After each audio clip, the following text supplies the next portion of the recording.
एक दिन भगवान बुद्ध अपने शिष्यों को किसी टॉपिक पर उपदेश दे रहे थे।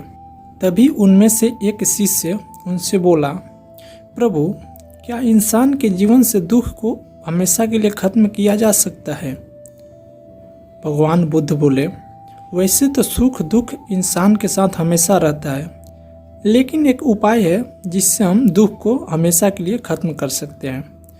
तभी शिष्य ने बोला, ये तो अच्छी बात है, आप हमें बताइए इसके बारे में।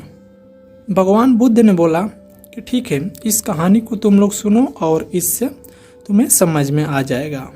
दोस्तों, अगर आप भी अपने ज़िंदगी में हमेशा परेशान रहते हैं और दुखों के साथ घिरे रहते हैं तो इस कहानी को आप ध्यान से सुनिए, आपको इससे बहुत कुछ सीखने को मिलेगा। एक गांव में एक धनी व्यक्ति रहता था। वो धनी था इसलिए उसके पास एक नौकर भी था। नौकर का नाम मोहन था। मोहन बहुत ही वफादार नौकर था। एक तो उस पर वो व्यक्ति बहुत भरोसा करता था। और एक दिन क्या हुआ कि मोहन घर की सफाई कर रहा था। तभी उससे उस घर में एक बहुत ही पुरानी घड़ी थी और गिरकर वो टूट गई। तो मोहन बहुत डर गया।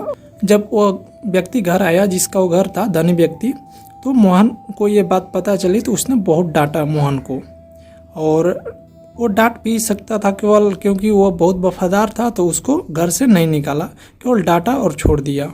अगर वह मोहन को घर से निकालता तो उसको उसके जैसा फिर से नौकर मिलना बहुत मुश्किल था, इसलिए उसने केवल डांट कर ही छोड़ दिया। रात हुई, दोनों सोए हुए थे। तो धनी व्यक्ति जो था उसको नींद नहीं आ रही थी क्योंकि उसकी भाई घड़ी टूटी है तो उसको नींद कैसे आएगी, तो वो नहीं सो पा रहा था और बार बार उसको घड़ी की याद आ रही थी। लेकिन मोहन है तो मोहन जमकर अपना खर्राटा ले रहा था, एकदम खर्राटे से मस्ती में सो रहा था।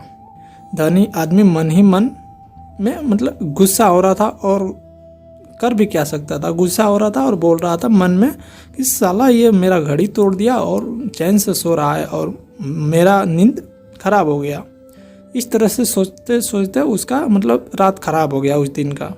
दूसरे दिन जब सुबह हुई तो उस आदमी ने सोचा कि आज मैं तो अच्छे से सो नहीं पाया हूँ, तो आज मोहन को भी सोने नहीं दूंगा। तो उसने एक प्लान बनाया और बोला मोहन को बुलाया और बोला कि मोहन, जो कल हुआ उसके लिए मैंने तुमको बहुत डांट दिया था, जो कि मेरे को गुस्सा आ गया था इसलिए मैंने डांट दिया था, इसके लिए मुझे माफ़ कर दो। वैसे भी वो घड़ी मैं कल सोच रहा था कि तुम्हें ही गिफ्ट करने वाला हूँ क्योंकि तुम बहुत दिन से मेरी सेवा कर रहे हो, मेरे घर पर काम कर रहे हो। तो यह बात बोली मोहन से वो धनी आदमी ने। अब बेचारा मोहन है दिन भर सोचता रहा कि अगर वो घड़ी नहीं टूटती तो वो मेरा हो जाता। इस तरह से वो सोचते रहा दिन भर और उसका दिन इसी तरह से खराब हो गया। शाम हुई, सभी लोग अपना खाना खाकर सोने चल गए। उस दिन धनी व्यक्ति भी अपना खाना खाया और चैन से सो गया वो, क्योंकि उसने त्याग कर दिया था घड़ी को मोहन को देने का वादा करके। लेकिन मोहन है बेचारे को बहुत मतलब सोच रहा था कि अगर घड़ी नहीं हो टूटती तो आज मेरी होती। इस तरह से मतलब यही विचार उसको चल रहा था। इस वजह से मोहन भी उस रात सो नहीं पाया, मतलब रात भर सोचते रहा। तो इस तरह से उसको नींद नहीं आई। अगर मोहन उस घड़ी को मन से त्याग कर देता, बोल देता कि मुझे वो नहीं चाहिए, तो शांति से आज भी वो सो सकता था जैसा पहले सो रहा था।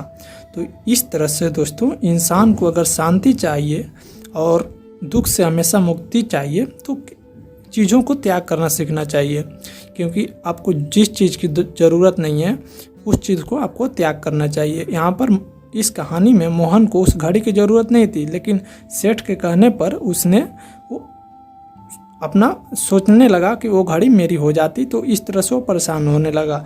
अगर आपको भी किसी चीज़ की ज़रूरत नहीं है, कोई देने का उसको वादा कर रहा है, तो आप उसके लिए परेशान नहीं होंगे, तो आपका लाइफ सही से चलेगा।